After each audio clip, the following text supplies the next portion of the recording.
The grand chamber of the Concord of aligned species smelled like ozone and fear. 31 delegations, arranged in a spiral, each alcove glowing with the colors of a homeworld most of them hadn't visited in decades. Ambassador Ren Cortez sat in humanity's alcove, alone. She'd sent her staff home a week ago, packed their things herself, labeled the boxes. She crossed her legs and watched the speaker, a Telvari, 8 feet of translucent membrane stretched over bioluminescent cartilage, read the charges against humanity with the careful rhythm of someone who had practiced in front of a mirror. Destabilizing adaptability. That was the first charge. Ren almost smiled. They'd made a crime out of being good at things. Cultural contamination of developing species, because 3 planets had started drinking coffee, and the Alori had picked up the human habit of sarcasm, and apparently that counted as an invasion. Aggressive technological iteration in violation of Concord development pacing guidelines. Charge 3. Humanity built things too fast, solved problems before committees could form to study them. Rude. The charges were old. Ren had read them 6 months ago in a leaked draft that a sympathetic Alori liaison had slipped into her morning briefing. She'd read them the way a doctor reads a terminal diagnosis, not with shock, but with the grim math of what comes next. The vote started. Species by species, the alcoves lit up. Blue for banishment, amber for retention. The spiral filled like a slow bruise. The Vreth went blue, of course. Trade Coordinator Usk had been campaigning for this for 2 years, puffing his neck frill at every council session, talking about galactic purity of process, as though humanity were a stain on his favorite shirt. The Morthani went blue, the Desic, the Holosung. One by one the spiral turned cold. 11 went amber, 11 out of 31. Ren noted each one. The Alori, the Pelru, the twin delegations of Kes Minor and Kes Major, who agreed on nothing except this. She would remember them. That was the least she could do. 20 blue, 11 amber. 2/3 majority. Article 9 expulsion.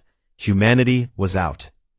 The speaker turned to Ren's alcove with the practiced solemnity of someone delivering bad news they were secretly relieved about. The human delegation is granted a final statement before the chamber. The chamber held its breath. 30 alien species braced for rage, for threats, for the wild, unpredictable thing humans always did when backed into corners. Ren had seen the intelligence briefings. Half the delegations had increased security details this week. They expected her to scream.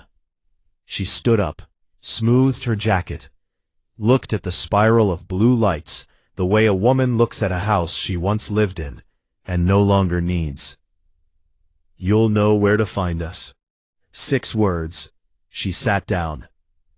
The silence that followed was so total that Ren could hear the Morthani delegates' gill flaps cycling 3 alcoves away. Then the murmuring started, a rising tide of confusion and whispered translations. That was it? That was the human response to exile? Ren picked up her bag. Real leather, Earth-made. The one possession every alien delegation had complained about at some point, because the smell offended 7 different species' olfactory systems. She'd kept carrying it out of spite for the first year. Now it was just her bag. She walked out, did not run, did not pause. The chamber door operated on hydraulics, a gentle pneumatic hiss that was exactly the same sound it made every day for every person who walked through it. Nothing dramatic, nothing cinematic. The most important exit in human history sounded like a bus door closing. The corridor outside was empty. Her footsteps echoed on composite flooring that human engineers had helped install 11 years ago. The lighting panels overhead ran on a power distribution algorithm a human teenager had designed as a university project. The ventilation system used filtration membranes adapted from human submarine technology.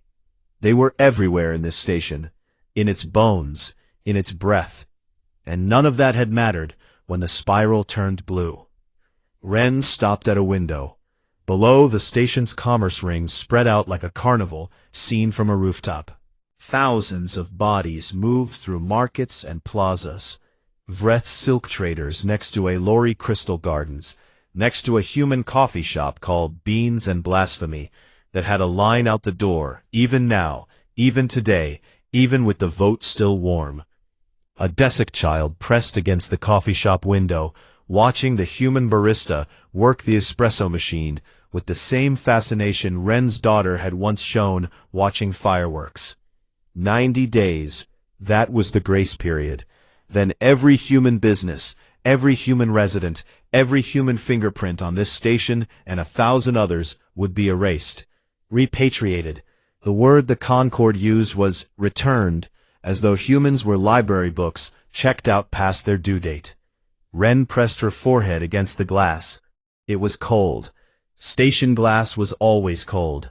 She stayed there for 4 seconds. She counted them. Then she straightened up, pulled her communicator from her jacket pocket, and connected to a channel that officially did not exist on any Concord frequency register. This is Cortez. Authentication 77 Whiskey Fall. A pause. A click. Barrier command standing by. Start the clock, Ren said. Confirmed. Clock is running. 90 days. She ended the call and looked out the window one more time. The barista in Beans and Blasphemy was laughing at something a Vreth customer had said. The Desic child was still watching. The lights of the commerce ring pulsed with the rhythm of 10,000 ordinary transactions that would never happen again. Ren turned from the window and walked toward the docking bay. Behind her, in the grand chamber, the speaker was already reading the next agenda item. Something about shipping tariffs in the outer Kess corridor. The spiral of blue lights had been reset. Humanity's alcove was dark. In 41 years of diplomatic service, Ren Cortez had learned that the galaxy did not stop for grief. It did not pause for injustice. It scheduled the next meeting and trusted that the coffee would still be there in the morning. She reached the docking bay. Her ship, a small diplomatic courier, human-built, fast and plain, sat waiting with its engines already warm. Her pilot, a young lieutenant named Osei, stood at the ramp. He looked at her face and did not ask how it went. "Get us home," Ren said. The ship lifted off. The station shrank behind them. Ren sat in the passenger cabin and opened her personal terminal. The economic models were still there, the ones she'd built 18 months ago, when the first whispers of Article 9 started circulating. The projections hadn't changed. The Concord would begin to feel the absence in 6 months. Critical systems would strain in 12. By 24 months, they would come knocking. She closed the terminal. The smirk, the one the Vreth press would later describe as human arrogance in its purest form, had not been arrogance. It was the expression of a woman who had spent 2 years telling people a bridge was going to collapse, and was now watching them dance on it.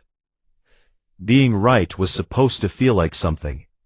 60 days after the vote, Fleet Commander Dara stood on the bridge of the INS Quiet Margin and watched her crew deploy the 407th relay buoy into the black. The buoy drifted out from the cargo bay, fired its positioning thrusters in 3 short bursts, and locked into place, alongside 406 others, forming a line across the Kepler Passage, one of 14 corridors connecting human space to the rest of the galaxy. When finished, the line would stretch across all 14. Not a wall, not a minefield, a string of communication nodes that would broadcast a single message in 11 languages on a permanent loop. The message said, "Human space is closed to unauthorized traffic. Thank you for your understanding." Dara had written the message herself. She'd spent 20 minutes on it.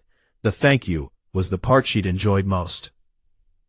Buoy 407 is green, her tactical officer reported. Network integrity holding at 98.6%. Good. Move to the next drop point. The quiet margin banked slowly and pushed deeper along the corridor. Through the forward viewport, Dara could see the faint glow of Concord space, the distant light of trade routes and relay stations, and 100 worlds that had been her operating theater for 15 years. 15 years in Concord interspecies peacekeeping. 15 years breaking up border disputes, escorting refugee convoys, pulling Morthani smugglers out of Desic shipping lanes. Her crew had been 12 species. Her captain had been Alori, a calm, precise officer named Selveth, who ran his ship the way a watchmaker runs a workshop. Everything in its place, every action purposeful. When the vote passed, Selveth had handed Dara her transfer orders in his private office. His thorax bioluminescence, normally a steady blue-white, had been the color of rust. He said, "I am sorry, Commander. These are the orders." He said it the way someone says, "The tumor is malignant." A fact that hurt him to deliver, and would hurt her more to receive. Dara had taken the papers, nodded, left. 9 years of service together, and neither of them could find a sentence worth saying. The silence had been the most honest thing in the room. That was 60 days ago. Now Dara commanded a fleet of 32 ships, building a door across the stars, and she had not thought about Selveth in at least a week. That was the part that should have bothered her. It didn't. "Commander, we're receiving a transmission on the Concord diplomatic channel," her comms officer said. "A lorry signature. Liaison-class vessel requesting passage through the barrier corridor." Dara raised an eyebrow. "Name? Liaison First Tremor Kelvathi. He's citing emergency diplomatic authority." Kelvathi. Dara knew the name. One of the 11 who'd voted Amber. An old guard Alori bureaucrat who believed in the Concord the way some people believed in math. As something too fundamental to be wrong. "Let him through. Escort to Docking Bay 3. I'll meet him." The Alori ship was small and elegant, the way all Alori ships were. Curved hulls that looked grown rather than built. Surface panels that shifted color with the internal mood of the pilot. When Kelvathi emerged from the airlock, his ship was the pale green of worry. He was tall, even for an Alori, his segmented limbs folding and unfolding as he adjusted to the quiet margin's gravity. His compound eyes tracked the corridor, noting the human design, the human lighting, the absence of Concord standard signage. Everything here was purely human. He was standing in a world that had already stopped pretending to be part of his. "Fleet Commander Yoon," Kelvathi said. His voice was precise, each syllable placed like a brick. "Thank you for receiving me. Liaison, you're a long way from the council chamber. I am here in an unofficial capacity. There's no such thing as unofficial for someone in your position." Kelvathi's thorax flickered, a brief pulse of amber that he suppressed. "Perhaps. I will be direct. There are members of the Concord who believe the banishment vote was a mistake. I am among them. I am here to explore whether back-channel communication might be possible between no." The words sat in the corridor between them like a stone dropped in still water. Kelvathi blinked, a slow, segmented motion. "Commander, I understand the anger." "This isn't anger, Liaison. Anger would mean we're still in the conversation." Dara folded her arms. "You voted to remove us. We're removed. The door works both ways and right now it's closed. That's not a negotiating position. That's the situation. Does humanity truly intend to sever all contact? Contact implies someone's listening." Kelvathi stood very still. His bioluminescence went through 3 colors in rapid succession, green to amber to a deep violet that Dara had never seen in 9 years of serving alongside Alori. She didn't know what violet meant. She didn't ask. "I see," he said. "Then I will take my leave." Dara walked him back to his ship. At the airlock, Kelvathi paused. Your barrier, it is not what I expected. What did you expect? Weapons, mines, the things angry species build. We're not angry, liaison. No, Kelvathi said, and his voice was smaller now. I am beginning to understand that. It would be easier if you were. His ship detached and slid back through the corridor toward Concord space, its hull cycling through shades of violet the entire way. Dara watched it go from the observation deck, arms still folded, face still. She went back to her quarters. It was a small room, military standard, bed and desk and storage.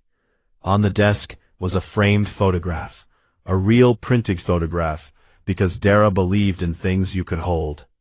The picture showed 12 people, and the word people was right, even though only one of them was human.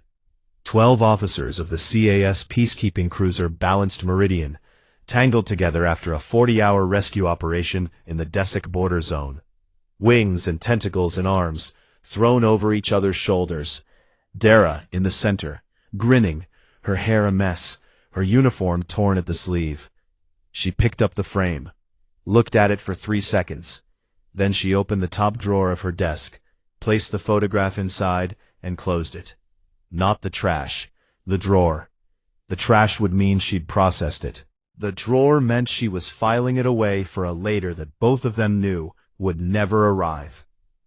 It would sit there in the dark, face down on a stack of duty rosters, and Dara would transfer it to the next ship and the next desk and the next drawer, and she would never look at it again and never throw it away.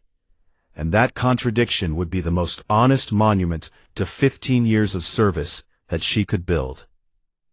She returned to the bridge. Status on the next deployment cluster? Ready on your order, Commander. Deploy. The 408th buoy slid into the black. At midnight station time, the Sol barrier went active across all 14 corridors. Every buoy lit up simultaneously, a string of soft blue lights stretching across the darkness like a highway rumble strip at the edge of a continent. On the Concord's communication networks, 14 channels of human traffic, trade confirmations, diplomatic signals, cultural broadcasts, personal messages, the constant low hum of a species talking to the universe, went silent at the same moment. The silence was not dramatic. It was not loud. It was the kind of silence that doesn't announce itself, the kind that seeps in at the edges, the kind you don't notice for days, until you reach for something familiar and find only empty air where a voice used to be.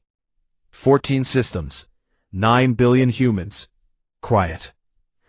On the bridge of the quiet margin, Dara Yoon watched the barrier telemetry confirm full activation and felt exactly nothing. That absence, that perfect clean nothing, was the most frightening thing she'd experienced in 20 years of military service. She should have felt something: loss, grief, triumph, rage, anything. The nothing sat where those feelings should have been, comfortable and still, like it had been waiting for her to stop pretending and let it in. She let it in. Barrier is active, she said to her crew. All channels nominal. Begin standard patrol rotation. The quiet margin turned inward, toward human space, and the door closed behind it. 8 months after the severing, Liaison First Tremor Kelvathi sat in Infrastructure Committee Room 11C and watched the Concord of aligned species fall apart in spreadsheets. The room was cold. It was always cold now.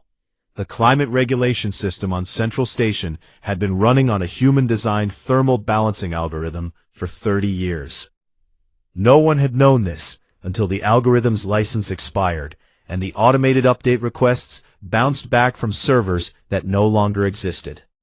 An Alori engineering team had written a replacement. It worked, mostly. Room 11C ran 4 degrees too cold, and the committee had been meeting in jackets for 6 weeks because the repair ticket was number 312 in a queue that grew longer every day. Kelvathi pulled his jacket tighter and read the agenda. 40 items. He counted the ones that were direct consequences of human absence. 36. The first item was the FTL relay network. Human-maintained calibration stations across 12 sectors had gone dark on the day the barrier activated.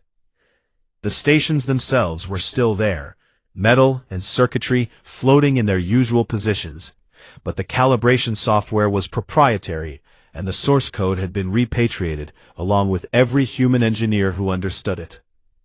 The Concord's own technicians could keep the relays functional for now, but the micro-adjustments that prevented signal drift over long distances were degrading at a rate of 0.3% per month. In 2 years, interstellar communication delays would double. In 5, the network would be functionally medieval. The second item was medical. 17 species used pharmaceutical compounds derived from human biochemistry research. Not human drugs, exactly. Adaptations, synthesized versions calibrated for alien physiology. The patents had been revoked under Article 9's intellectual property clauses.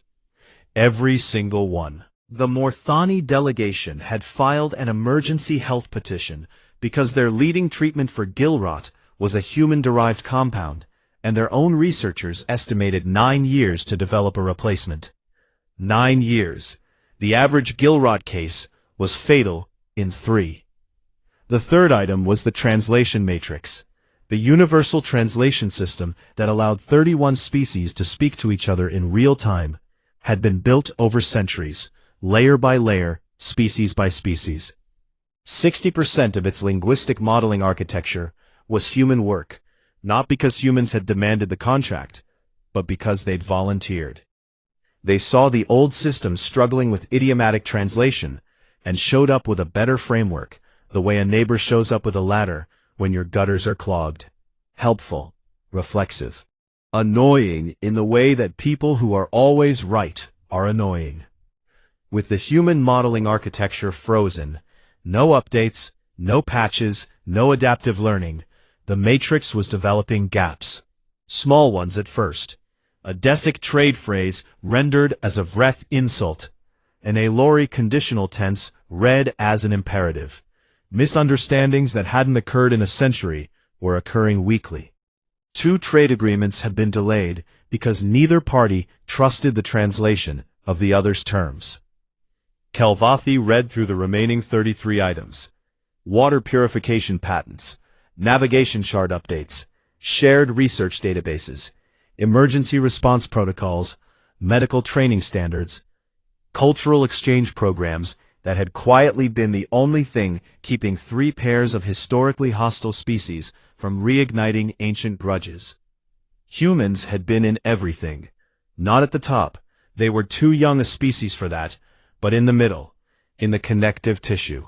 They'd threaded themselves through the Concord's infrastructure with the quiet persistence of roots through concrete, and nobody had noticed because the concrete held. Now the roots were gone, and the cracks were showing. Trade Coordinator Usk entered the committee room 12 minutes late, his neck frill fully extended in what Kelvathi had learned to recognize as his prepared speech posture. Usk still walked like a man who believed history would thank him. "Colleagues," Usk said, taking his seat with the unhurried grace of someone who thought everyone had been waiting for him, which no one had. "I want to address the tone of recent discussions. There is a narrative forming, a dangerous narrative, that the Concord has been weakened by the departure of one species. I reject this narrative entirely." Kelvathi's thorax flickered amber. He didn't bother hiding it. "The disruptions we are experiencing are transitional," Usk continued. "They are the natural growing pains of an organization, shedding a dependency it should never have developed. Humanity was a crutch. We leaned on them because they were convenient, not because they were necessary. The Concord existed for 330 years before humans joined. It will exist for 300 more without them." The applause was thin, polite. The kind of applause that fills a room without warming it. Kelvathi said nothing during the meeting. He took notes. He recorded the items. He watched Usk nod along to his own words with the satisfied rhythm of a man listening to his favorite song. When the meeting ended, Kelvathi returned to his office and pulled historical data. 2 species had been banished under Article 9 before humanity. The Solwen, 300 years ago, for biological weapons research. The Krethamali, 180 years ago, for attempted territorial expansion. Both had been peripheral members. The Solwen had contributed to 11 Concord systems. The Krethamali, to 7. Both species had gone extinct within a century of their expulsion. Not from warfare, but from isolation. They'd been cut off from trade, from shared technology, from the collaborative research that made survival in a hostile galaxy possible. They'd starved. Slowly and in the dark. Humanity was integrated into 419 Concord systems. 419. Kelvathi stared at the number. His bioluminescence went completely still. No color at all. Which was the Ilori equivalent of a scream held behind closed teeth. The Solwen and Krethamali had been fingers. Humanity was the spine. That evening, the first reports came in from the outer trade corridors. 3 cargo convoys had been hit by pirates in the Desik-Morthani border zone, a region that had been safe for 20 years because human patrol ships ran those routes on rotating schedules. The patrols had been part of humanity's peacekeeping contribution. Unpaid, voluntary, the kind of thankless, invisible work that nobody notices until it stops. Nobody had replaced the patrols. Nobody had even discussed replacing them. The route security item hadn't appeared on any committee agenda because it had always just been handled by humans who were gone. Kelvathi filed the piracy report and opened his personal terminal. There was a message, flagged private, a lorry diplomatic encryption, from a junior diplomat named Tessith, stationed at an observation post near the Sol barrier's eastern edge. Liaison Kelvathi, I am reporting an observation that does not fit standard expectations, and I am unsure of the proper filing protocol. The human side of the barrier is not dark. I have been monitoring energy signatures for 9 weeks. The readings are, I need you to understand, sir. I have checked my instruments 4 times. The energy output from human space has increased by 340% since barrier activation. 340%. They are building, sir, constantly. The energy signatures are consistent with large-scale construction, orbital platforms, planetary infrastructure, shipyard-scale manufacturing. There is no sign of economic contraction, no sign of rationing, no sign of a civilization under stress. If anything, the readings suggest Tessith had paused here. Kelvathi could feel the hesitation in the gap between sentences. The readings suggest they are accelerating, as if our restrictions were the only thing slowing them down. Kelvathi read the report 3 times. His office was cold. Room 11C cold. The heating algorithm still hadn't been fixed. He opened a new file, began typing a message to Ambassador Ren Cortez. Private channel. Unsanctioned. If the council discovered it, his career was finished. He wrote 3 sentences, deleted them. Wrote 4 more, deleted those. Started again with a formal greeting. Deleted that too, because formality felt like a lie between people who both knew the building was on fire. He saved the draft, closed it, opened it, revised a word, saved again. The file would grow to 40 drafts over the following months, each one slightly longer than the last, each one unsent. Kelvathi would revise them late at night in his cold office, searching for the right words to say to a species his government had thrown away. And the right words would never come, because the right words didn't exist. There was no sentence in any language, and he spoke 9, that could bridge the distance between we made a mistake and we didn't know you were the foundation. Outside his window, the station's commerce ring turned slowly in the dark. Beans and blasphemy had been converted into a Vreth tea house. The line was never out the door. 2 years after the severing, Trade Coordinator Usk rehearsed his speech in the shuttle's small passenger cabin, and felt for the first time in his career something he could not name. The speech was good. He'd written it himself, which was unusual. Normally his staff drafted these things, and he improved them with his superior instinct for language. But this was too important for staff. This was the reconciliation delegation. This was Usk, personally chosen by the Concord Council, traveling to the Sol barrier to extend an offer of modified reintegration to the species he had personally led the campaign to expel. He was being generous. That was the word he kept returning to. Generous. The Concord was coming to humanity with open hands, despite the disruption, despite the trade collapses, despite the 3 border conflicts that had erupted in the power vacuum human patrols once filled. Generous. The shuttle carried 9 delegates from 6 species. Usk was the lead.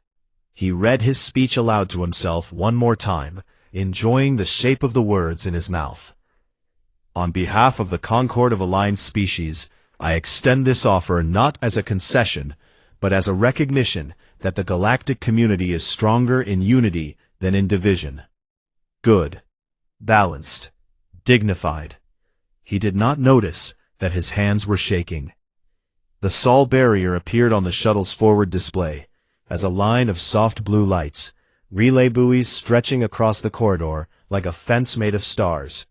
The shuttle pilot transmitted entry codes, standard Concord diplomatic frequencies, the kind of codes that opened every door in the galaxy. Nothing happened. They waited. 1 hour, 3 hours. The shuttle drifted in front of the barrier, transmitting on repeat, and the blue lights pulsed in their steady rhythm and said nothing back. 6 hours. The DESIC delegate asked if there was a technical malfunction. The pilot said no. The transmission was going through. Someone on the other side was receiving it. They were choosing not to answer. 12 hours after their arrival, a human voice crackled over the communications channel. Young, female, bored. Concord vessel. This is Sol Barrier Station 9. State your business. The voice spoke in English. Usk did not speak English. None of the delegates did. For 70 years, humanity had communicated in Concord Standard, the shared trade language, the common tongue, the linguistic middle ground. Every human diplomat, trader, and officer Usk had ever met spoke flawless Standard. The accommodation was over. The delegation's translation systems, running on the degraded matrix, took 11 seconds to process the English. 11 seconds of dead air that felt like a door being held just slightly too narrow to walk through. Usk gave his name, his title, his authority. The voice said, "Hold, please," with the mechanical politeness of someone putting a caller on hold at a service desk. And the channel went silent for another 40 minutes. They were granted entry to a station on the barrier's inner edge, Barrier Station 9. The shuttle docked, and the delegation stepped into a world that made Usk's neck frill flatten against his skull. The station was new, gleaming, massive, built in the 2 years since the barrier went up, and built in a style that owed nothing to the Concord's shared architectural standards. Human stations within the Concord had always been polite compromises. Human engineering wrapped in Concord standard aesthetics, the structural equivalent of speaking someone else's language. This station spoke only its own. The corridors were wide and angular. The lighting was warm in a spectrum that suited human eyes and made Usk's scales itch. The signs were in English first, with small translations below in languages Usk didn't recognize. Not Concord languages.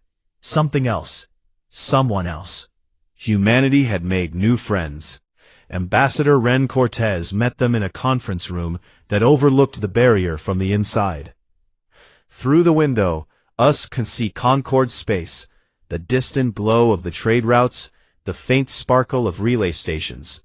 From this side, it looked small. Cortez looked different. Usk had seen her once, 2 years ago, the day of the vote.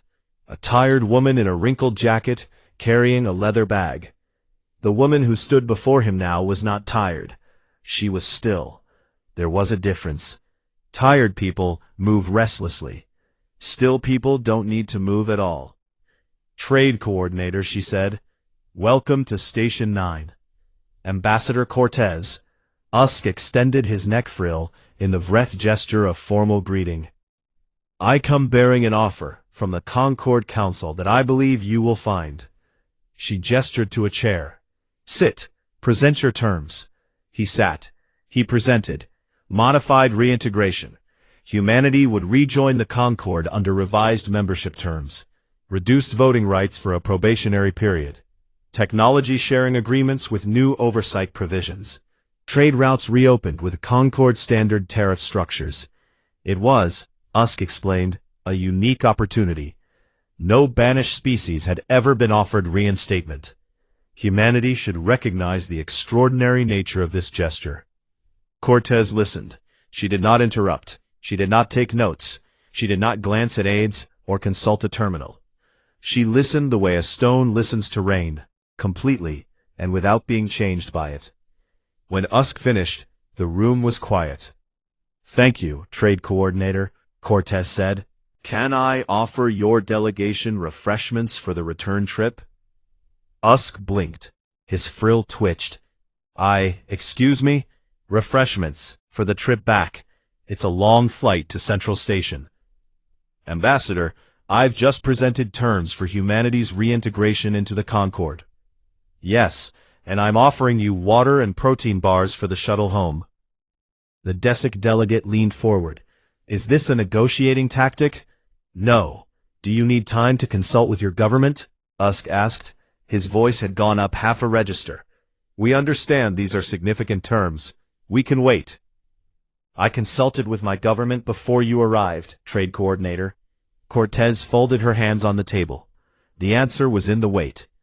12 hours of silence. It hadn't been a malfunction.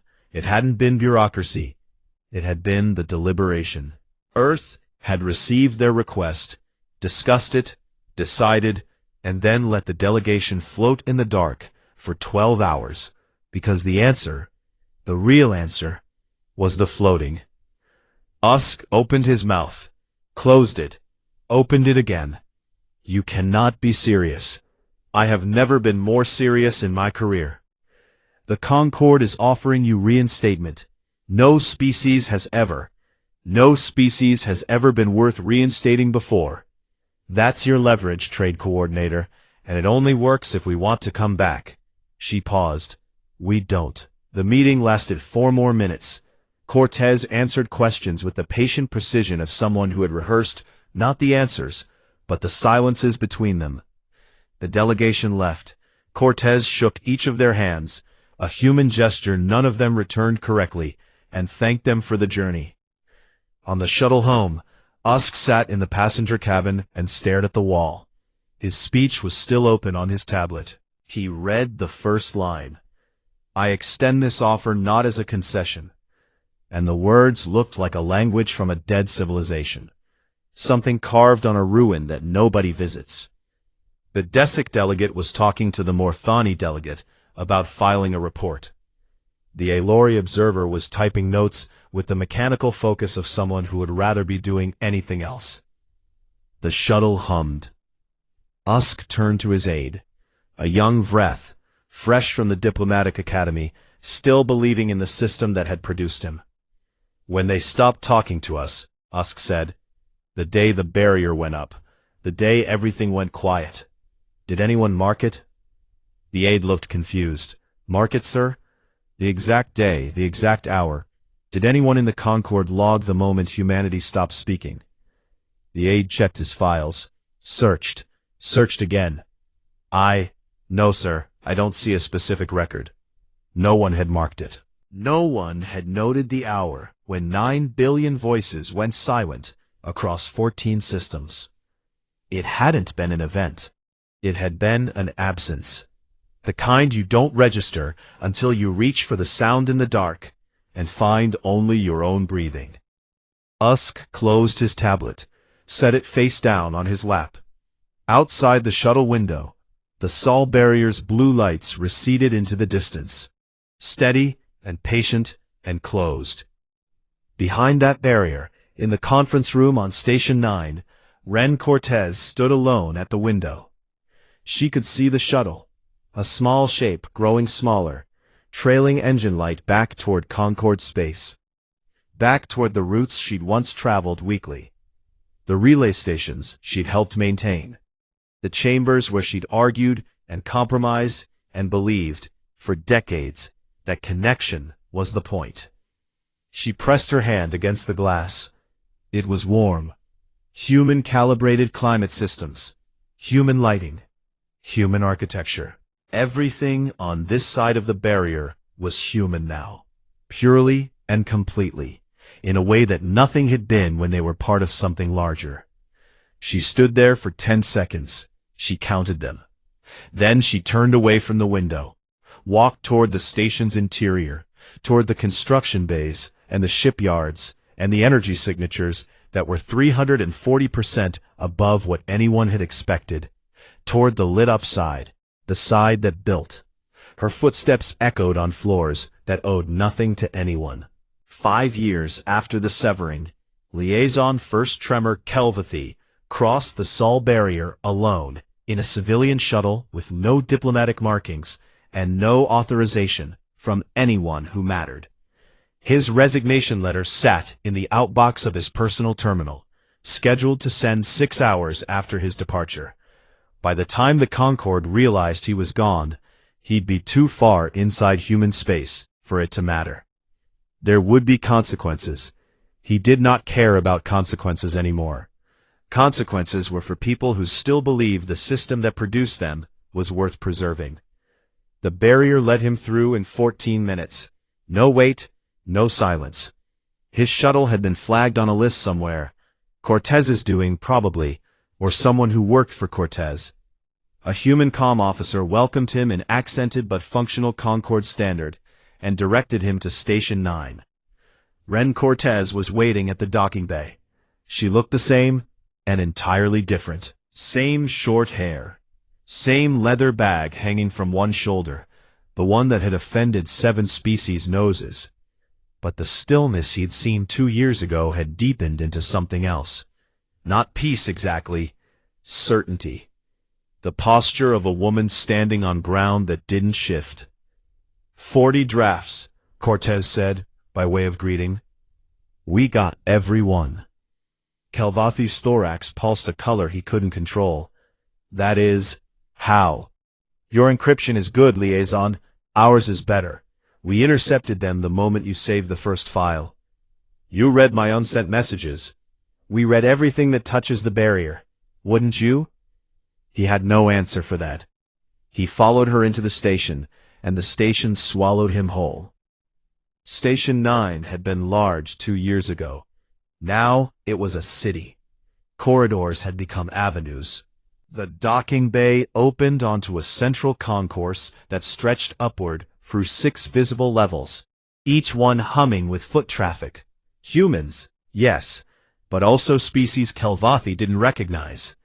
Tall, angular beings with mirrored skin. Short, dense creatures that moved in clusters of 4, communicating in subsonic vibrations he could feel in his joints. A species with no visible body at all, just light patterns suspended in containment fields, drifting between shops and offices like luminous ghosts. Who are they? Kelvathi asked. Neighbors. Cortez walked without slowing.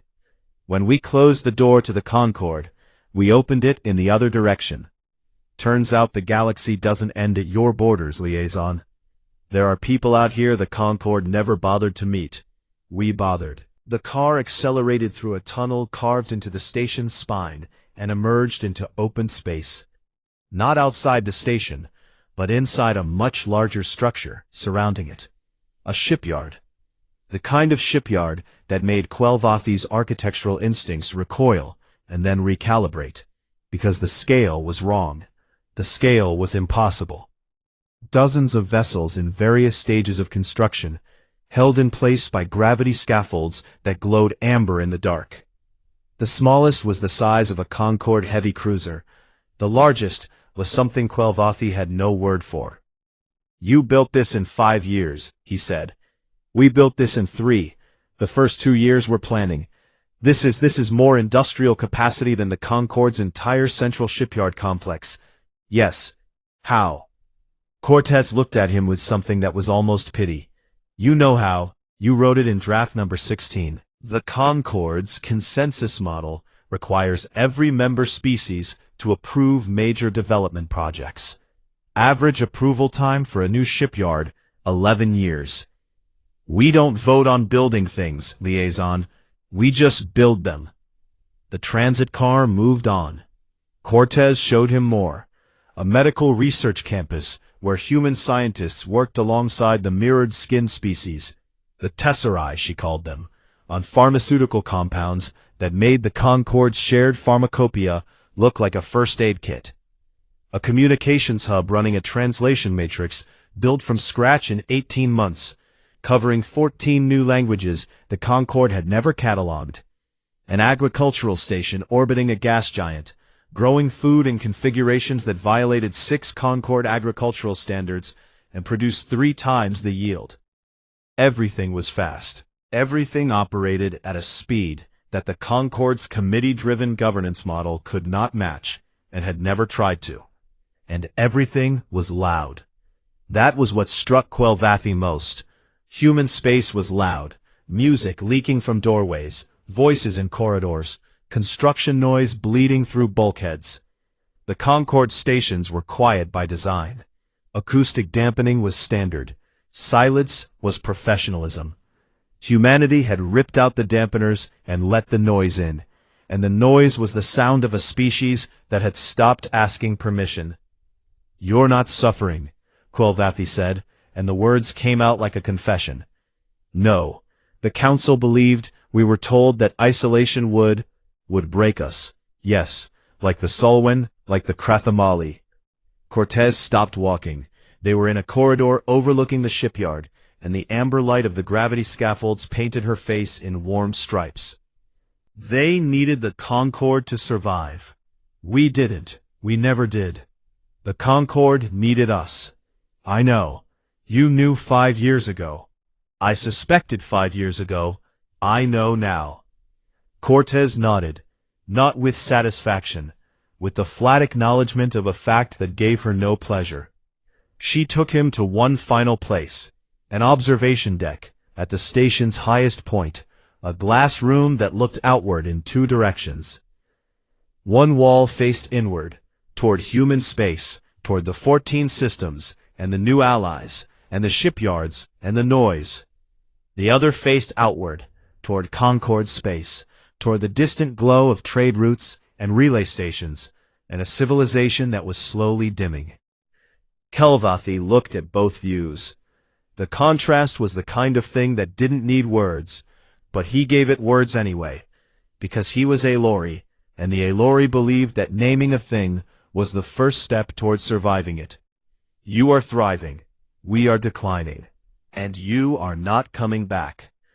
Cortez stood beside him at the glass. She did not confirm or deny. She looked at the outward view, the Concord side, and Kelvathi watched her face for something. Grief, longing, satisfaction, anything. He saw her press her fingertips to the glass, lightly, the way someone touches a photograph of a place they used to live. Then her hand dropped, and she turned to the inward view, and whatever had been in her face was gone.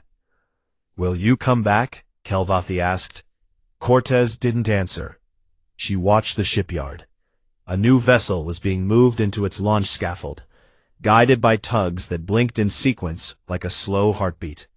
Workers in EVA suits crawled across its hull, small as insects, building something enormous, one weld at a time. "I'll have someone show you to guest quarters," she said.